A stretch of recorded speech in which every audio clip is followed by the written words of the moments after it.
À vous, tout le monde, d'être là, effectivement, un vendredi soir. Merci. Il y a des visages que je reconnais, des noms que je vois. On va passer une petite demi-heure ensemble, 45 minutes, peu importe le temps, parce que le temps n'existe pas, hein. C'est quelque chose inventé par l'homme. Alors, ça me fait vraiment un plaisir et c'était le fun, Sylvialis, d'entendre lire cette présentation. Ça relative aussi beaucoup toute ma vie, dans le fond. Alors, je vous ai préparé une présentation que je vais partager avec vous pour vous donner encore plus d'images avec les mots peut-être qui seront inspirants. Est-ce que vous voyez bien les Pyrénées? Est-ce qu'il y en a qui ont déjà traversé les Pyrénées? Là, malheureusement, je ne verrai pas le chat parce que j'ai mon partage d'écran. Mais je pense que c'est justement une belle image je la trouve en libération de souffle extrême. Quand je me retrouve dans les Pyrénées, je peux vous garantir qu'on respire à fond, à souhait, et on fait comme partie des montagnes. Alors, je vous invite vraiment à rêver de le faire éventuellement, c'est certain. Je vous ai mis cette image-là en introduction parce que je trouve qu'elle représente vraiment bien la libération du souffle. Mais oh, ça va-tu marcher? Une petite flèche qui est là. Voilà. Qui suis-je? Qui suis-je pour parler de marche afghane? En fait, pour faire une histoire courte, moi, j'ai étudié dans les services financiers. C'était dans l'administration, services financiers. Je détestais ce que je faisais. Ceux qui me connaissent l'histoire, mais ceux qui ne me connaissent pas, ça a été un moment marquant dans ma vie. Je détestais ce que je faisais, j'étouffais, je le disais, je suis plus capable et je me tenais la gorge et je le faisais. Je faisais un geste à la gorge d'étouffement. Et bon, ça a été finalement un goitre multinodulaire qui a poussé, c'est la glande thyroïde qui a commencé à mal aller et finalement, j'ai dû subir l'ablation de la glande thyroïde. Je m'attendais à moins d'impact sur mon corps et sur ma vie, mais finalement, ça a été majeur. L'invalidité devait durer 1 mois, mais dans mon cas, ça a duré 2 années. 2 années d'enfer. Alors, je me suis retrouvée finalement à pas bien aller. Les hormones et tout ça, ça n'allait pas. L'hypothyroïdie, c'est la même chose que la dépression majeure. Donc, on a commencé à me bourrer de médicaments.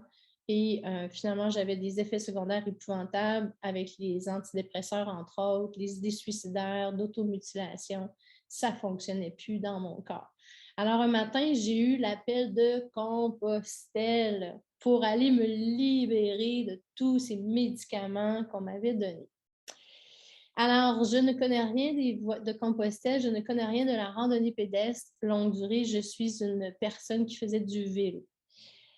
Alors, donc, je suis partie faire ce magnifique voyage-là. En histoire courte, j'ai donc marché la première fois 1400 kilomètres et ça m'a vraiment, vraiment remis en forme. J'y allais très lentement, je faisais des petites distances par jour. J'étais pas en forme, j'avais un gros sac à dos. Et bref, quand je suis revenue de ce chemin-là, j'ai vraiment eu le désir d'ouvrir un centre qui allait accueillir les gens qui voulaient aller se faire du bien en allant marcher sur ces chemins-là.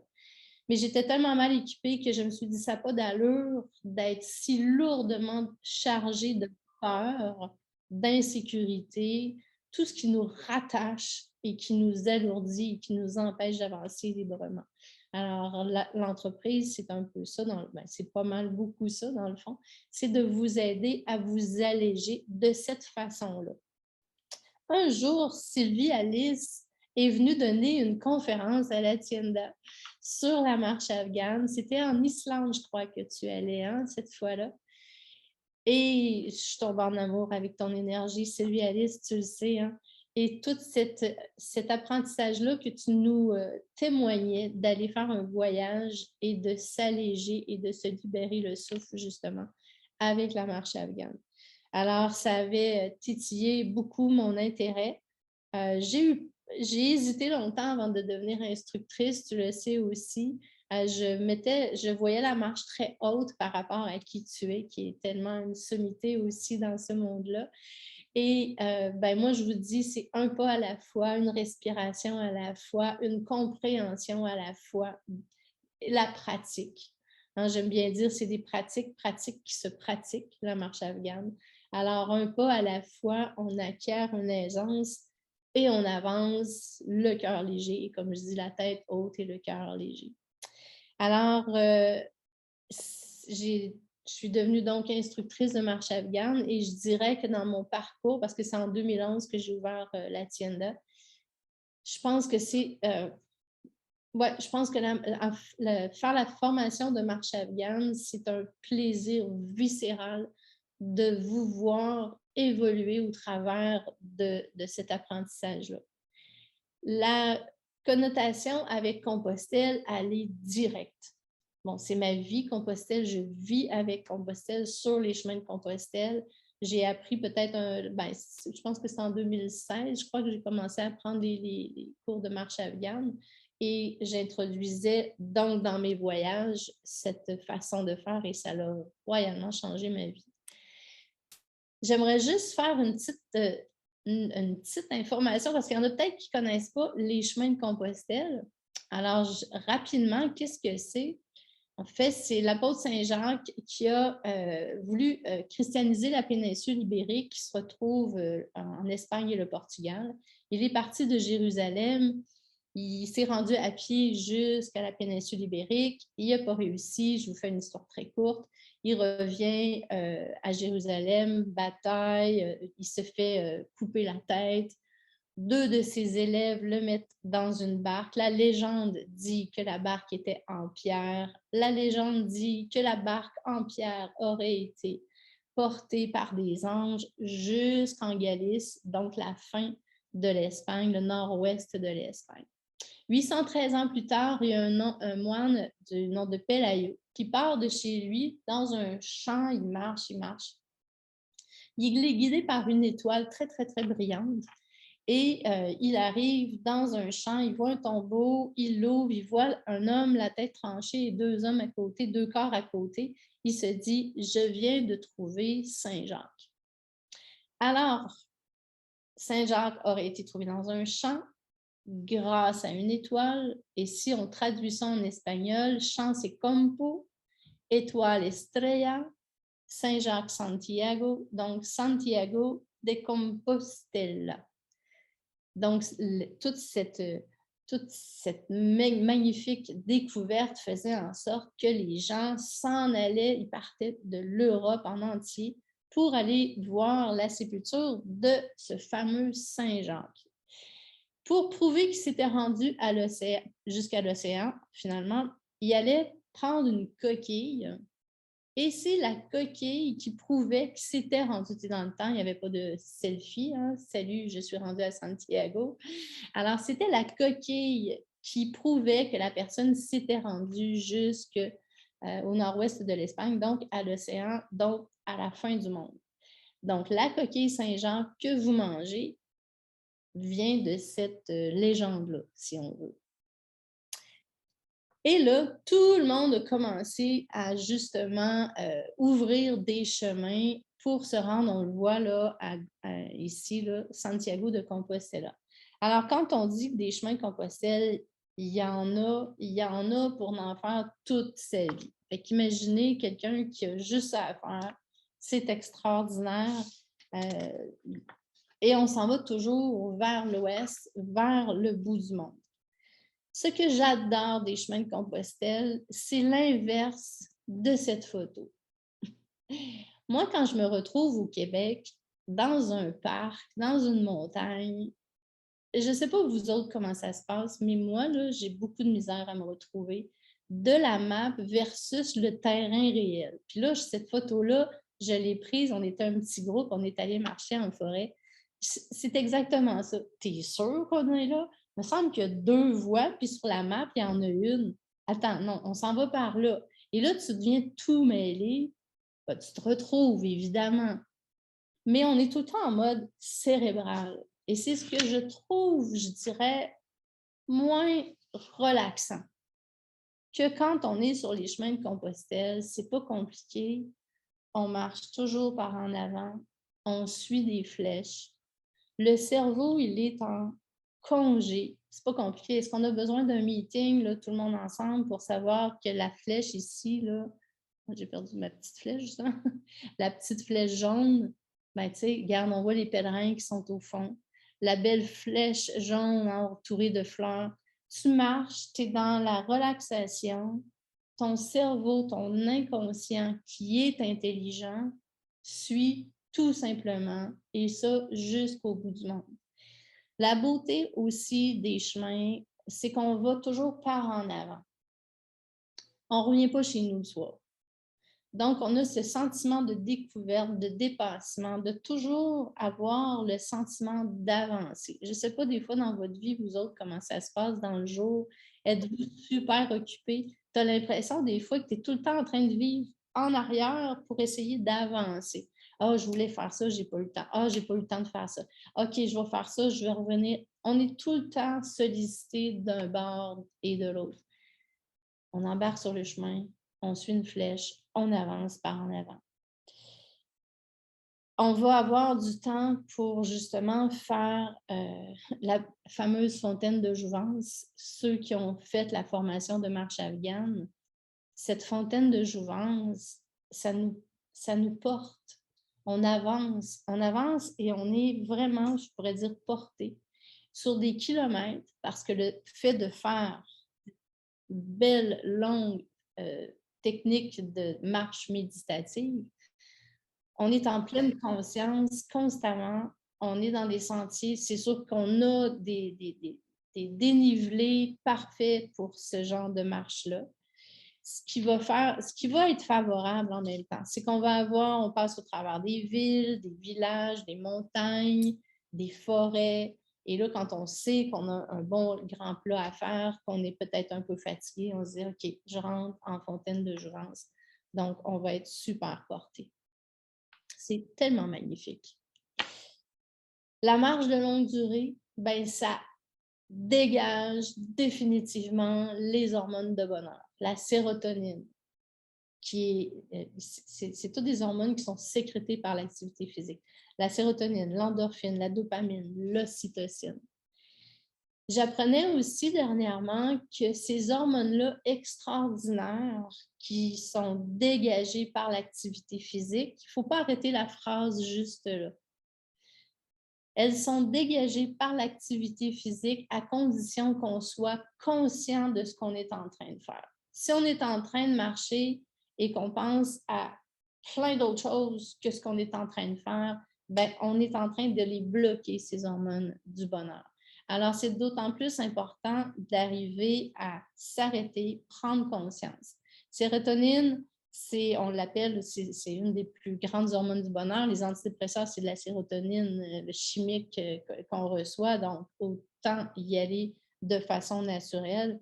L'endorphine, ça, c'est vraiment sur les chemins de Compostelle, c'est extraordinaire, je vous le dis. Quand on marche une moyenne de 20 km par jour, les premières journées, on se dit je pense que je ne serai pas capable de recommencer demain.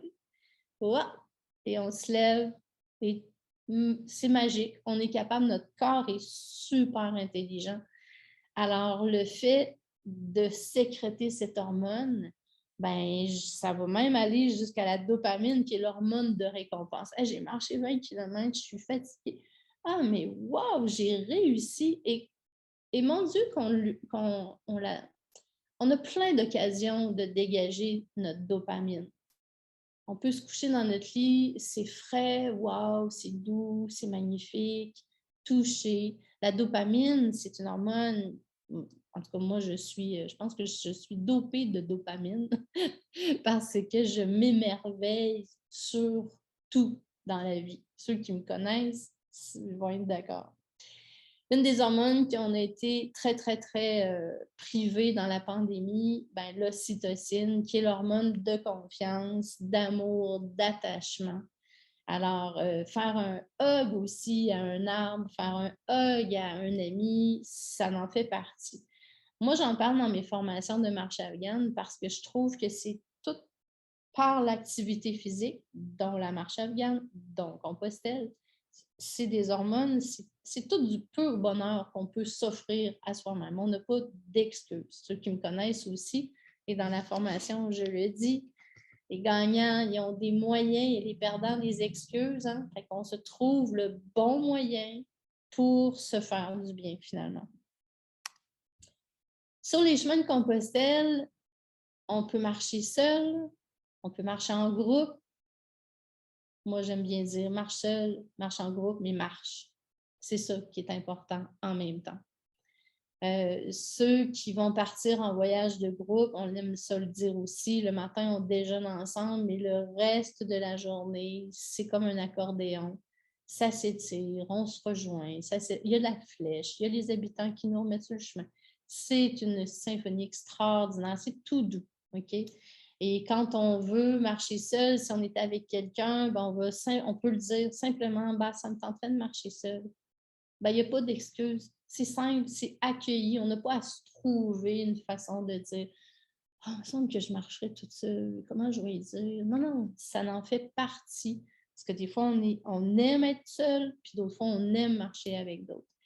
En tant qu'accompagnatrice de groupe, c'est fascinant parce que nous, c'est toujours inclus dans nos voyages de groupe, la marche afghane. Et si je suis en arrière, je vois 2 personnes qui marchent en avant de notre groupe. Ils parlent, ils marchent, ils parlent, ils marchent. Et tout d'un coup, ils arrêtent de parler et ça avance. Tout d'un coup, c'est comme ça, on se met un petit moteur, puis on part. C'est vraiment, ça, c'est remarquable. Compostelle, c'est en même temps l'architecture, la culture, la découverte, le dépassement de soi. Tout ça, tout le temps en marchant, c'est fantastique. Je suis musicienne. Je pense que vous voyez aussi mon piano juste en arrière. Je suis à la tienda. J'aime bien faire la connotation de la marche afghane avec la musique. Probablement que ça vous est déjà arrivé d'assister à un spectacle où il y avait un orchestre. Et avant que le chef d'orchestre arrive, c'est la cacophonie. Les instruments, tu sais, ça y va à fond. Et là, le chef d'orchestre arrive et là, c'est le silence. Et là, ça part. Ben, j'aime penser, visualiser que la marche afghane, c'est la même chose. On part. On dit, OK, je vais aller faire une marche. Je marche. Puis là, tout d'un coup, les idées, la cacophonie dans ma tête. Et là, dès que tu décides, toi, de dire, OK, je pars en mode afghan, on dirait que l'équilibre se fait automatique juste dans l'idée de se dire qu'on va faire une harmonie avec notre corps, l'environnement et tout ce qui nous entoure. Et vous allez choisir le tempo de votre symphonie, votre rythme de marche. On apprend du 2-2, du 3-3, du 3-1-3. On va aller jusqu'à la fontaine de jouvence du 8-8, qui est une belle une symphonie toute lente. Alors, je trouve que c'est magnifique de faire cette image musicale du corps qui devient en harmonie. Et sur Compostelle, ben, croyez-moi, vous avez le temps de vous pratiquer en masse. Parce que 20 km par jour, ça n'en fait quand même du temps qu'on se dit OK, je vais essayer mon 4-4 ou ah, j'ai une côte. Tiens, je vais essayer le 2-2 ou le 2-3 parce que ce sont des rythmes. Donc, on peut le pratiquer. Et on le dit, c'est en se pratiquant qu'on devient meilleur. On ne peut pas être bon en partant. Alors, la beauté, justement, de ces chemins de Compostelle-là, c'est que vous avez plusieurs kilomètres, des centaines de kilomètres à faire dans un voyage. Ça peut être 200 kilomètres. C'est drôle, hein, parce que quand on dit 200 kilomètres, ça peut paraître très long hein, quand on n'a jamais fait ça. Waouh, tu t'en vas marcher 200 kilomètres? Ouais, c'est vraiment pas beaucoup de kilomètres quand on est habitué des chemins de Compostelle. Je les aime beaucoup, ces images. On aime le chemin et le chemin nous aime. Le fait de justement s'ancrer sur le chemin, on remarque la beauté du paysage. Là, vous le voyez bien, le cœur. Hein? Je me suis simplement tournée. J'ai vu le groupe avec le cœur en pierre sur le chemin. C'est toujours un wow. La deuxième photo, on est carrément en ce que j'appelle la pratique de la marche afghane combinée avec le Shinrin-yoku. Le Shinrin-yoku, on appelle ça un bain de forêt. On ralentit le rythme. On va aller chercher tous les phytoncides que la nature peut nous offrir. Les phytoncides, là, je vous nomme la petite définition, c'est le nom donné à un ensemble de composés organiques volatiles antimicrobiens, on aime ça, hein? Émis dans l'air par les arbres et les plantes herbacées. On en a à souhait. Et ça, c'est en ralentissant le pas qu'on va aller toutes les chercher. On a le Shinrin-yoku, on a la biosonorisation, on en a plein d'éléments dans la nature qui nous font super du bien quand on va pratiquer justement la marche afghane sur les chemins de Compostelle. Ça va vraiment, vraiment ensemble. Et un rythme qu'on aime aussi. Pourquoi pas faire une pause, un repos? J'aime bien dire que mieux vaut partir comme un vieux si on va arriver comme un jeune, parce que si on part comme un jeune, on va arriver comme un vieux. De s'arrêter, de prendre des pauses. C'est comme là, on a Angela qui est une accompagnatrice qui est en train de faire une pause. Faire une pause, ça veut dire se masser les pieds, écouter la rivière, prendre conscience de ce qu'on est en train de faire. Alors ça, c'est pas dans la course qu'on va arriver à le faire, mais bien dans la lenteur et bien dans le respect de notre corps. Parce qu'une chose est certaine, on en rencontre des gens qui vont faire Compostelle, puis qui, à 1 heure, ils sont arrêtés de marcher parce qu'ils cherchaient un hébergement, ils sont tous stressés. Il y a cette façon de faire-là, puis de stresser notre corps encore plus, ou le dégager de tout stress, de tout ce cortisol de vie, on enlève ça sur le chemin de Compostelle, on se fait du bien. Et on fait des pauses, on fait des siestes l'après-midi dehors. Tu sais, c'est quand même dur, hein? On mange quand on a faim, on dort quand on est fatigué, on avance, on est toujours dehors. C'est extraordinaire. On part d'abord avec l'utile, puis on garde le nécessaire au fil du temps. On ne garde plus que l'essentiel et c'est largement suffisant. Ça, c'est la devise de la Tienda. Et je trouve encore là qu'elle va très bien avec la marche afghane. On parle de libération du souffle, mais c'est un mode de vie dans son ensemble que de voyager léger, avoir rien, manquer de rien, se libérer en entier. Fait que vous pouvez comprendre que ceux qui l'ont fait Compostelle, puis qui le refont, ben c'est normal de vouloir le refaire parce que c'est du pur bonheur à 100%. Il n'y a pas de mauvais temps, il n'y a que de mauvais vêtements. Il pleut, fantastique, on ralentit, on écoute la pluie dans la forêt parce qu'on est bien équipé, on est bien habillé, on avance et c'est le bonheur. On se rend au bout du monde. Ça aussi, c'est une autre belle façon d'avancer. Alors, on marche un pas à la fois, 1 kilomètre à la fois, un village à la fois, on traverse des pays, un à la fois, bien sûr, et toujours en se rendant au bout du monde. Ça, c'est le dernier village. Moi, je considère que c'est vraiment la fin du chemin. C'est à Mochia. On dit en gallego Mochia. C'est un petit village de pêcheurs où on peut faire le tour. Vous voyez, c'est tout petit. Là, je suis en haut de la petite butte juste à l'ouest de ce village, où on peut voir le lever de soleil, le coucher de soleil. On se détend, on voit la ville arriver comme un lingot d'or au travers des montagnes, les mouettes, les bateaux. C'est fantastique comme fin de chemin. Et on est dans l'océan. Et Mouchia, encore là, c'est plein de rochers, des vagues, le son, les gouttelettes, la puissance, les ions négatifs.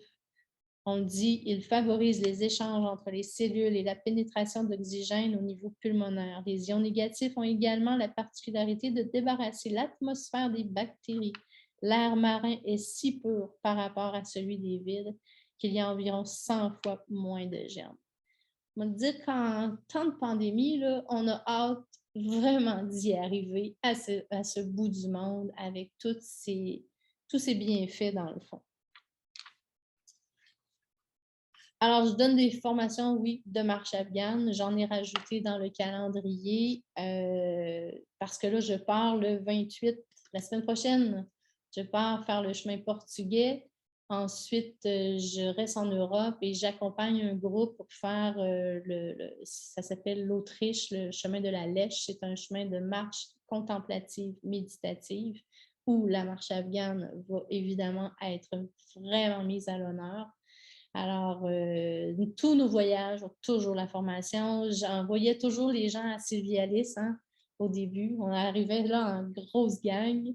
Et puis maintenant, ben, ça se donne ici à la Tienda. Je suis vraiment fière. J'adore donner. En fait, ce que j'adore donner, c'est pas que j'adore donner la formation, oui, mais j'adore voir le regard des gens à la fin de la journée où ils sont tous calmes. Ils dorment bien, ils se réveillent avec de l'énergie. C'est vraiment magnifique. Et comme j'aime bien dire, ben, c'est en marchant qu'on crée un monde meilleur. Fait que faisons-le ensemble. Puis on se dit tout le monde, buen camino, on entend ça 1000 fois par jour sur le chemin de Compostelle, ça veut dire bon chemin. Alors, ça aussi, c'est une autre belle chose parce qu'on voit les humains. On rencontre des gens et on se dit bonjour, on se dit buen camino. Quand on revient au Québec, il faut le prévoir, le retour, quand on revient de Compostelle, parce qu'on veut parler à tout le monde, mais les gens en ville, c'est plus dans... On regarde le trottoir, on a le goût de... Notre corps veut toujours marcher, les hormones du bonheur sont activées et quand on revient ici, il faut faire attention quand on vient chez nous après un voyage comme ça, parce que notre corps il est à la recherche de réactiver au quotidien les hormones du bonheur. Alors, il faut le prévoir, ça c'est certain. Alors voilà, je ne sais pas si ça vous a mis sur le chemin, ça vous donne le goût de respirer, marcher, voyager à pied, parce que vraiment, ça fait vraiment du bien.